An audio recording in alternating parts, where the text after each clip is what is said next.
तामुलपुर जिला दुलाराय बर' हारिमु आफादनि बैसागु मोसानाय आरो दामजु दामनाय मावबादाया थुंगेबाय।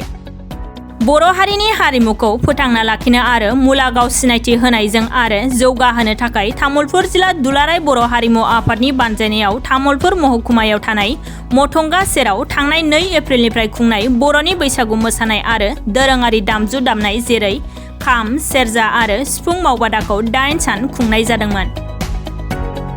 दिनै जोबथा सानजों लोब्बा लाखिनानै मोनसे जोबथा मावबादा हाबाफारि खुंनाय जायो। बे हाबाफारिजोंनो लोब्बा लाखिनानै दुलाराय बर' हारिमु आफादनि फिरफिला बिरहोनाय अस्ताद कामिनी कुमार नार्जारिनि सावगारियाव बिबार बावनाय आरो तामुलपुर जिला दुलाराय बर' हारिमु आफादनि आफादगिरि नरेन बर'नि आफाद सामलायनायाव मोनसे गेवलां मेल खुंनाय जायो।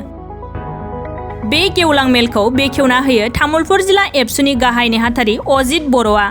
बे मेलाव गाहाय आलासि महरै बाहागो लायो बिटिसिनि बारग' मावफुं सोद्रोमा देबेन बर'आ आरो तामुलपुर ओनसोलनि समाज सिबियारि आरो हारिमुखौ मोजां मोनग्रा रायजो राजाफोरा बाहागो लानानै हाबाफारिखौ जाफुंसार खालामो।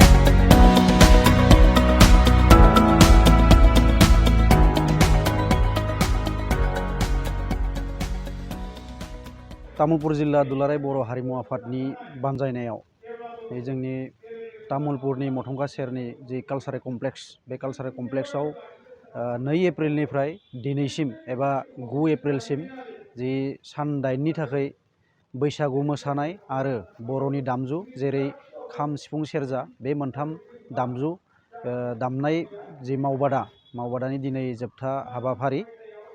बे जोबथा हाबाफारि बे हाबाफारिजोंनो लोब्बा लाखिनानै दिनै जोङो दुलाराय बर' हारिमु आफादनि फिरफिला बिरहोनाय बे हाबाफारिखौ लाफानाय जादों आरो लोगोसेयावनो जोंनि मानिजाथाव अस्ताद कामिनी कुमार नार्जारि बिथांनि सावगारियाव बिबार बावनाय बे हाबाफारिखौबो लानाय जादों। लोगोसे दिनै जि जोबथा हाबाफारि हिसाबै जि मेल, बे मेल लानाय जादों। मेलाव आलासि बिथांमोना बाहागो लादों।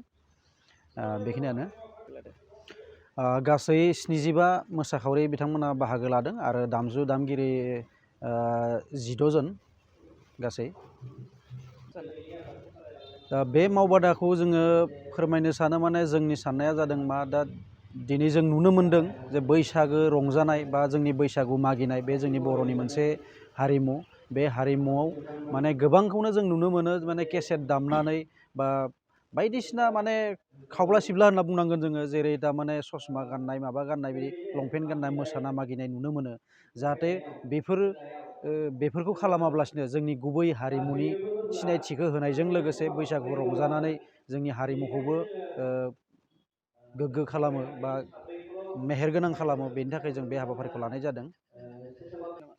जोङो तामुलपुर जिल्ला आफादनिफ्राय जोङो फोरमान बिलाइ सार्टिफिकेट गांसे होनाय जागोन मावबादायाव बाहागो लागिरिफोरनो। दा बेनो आं एसे आगोलावबो बुंखाबाय दानि जिखिनि सेंग्रा सिख्लाफोर बिसेसकै माने सेंग्राफोरनि खोथाखौ बुंनांगोन।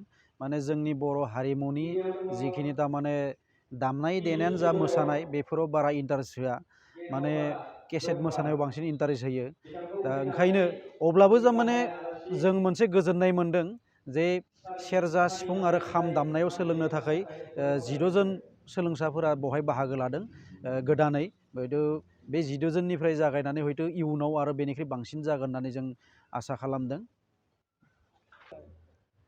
मावबादा जोंहा लानायनि मोनसे तामुलपुर जिल्ला आफाद हिसाबै जोंहा मोनसे थांखि दङ जे जिथु दुलाराय बर' हारिमु आफादा खालामनाय नटेसन खेराइनि सायाव बारदै सिख्ला बागुरुम्बाखौ लाफाना खेराइनि आयदाफोरनि सायाव बे नटेसनखौ लानानै मोनसे गुवारै मोनसे वार्कशप लानायनि मोनसे जोङो सावरायलाय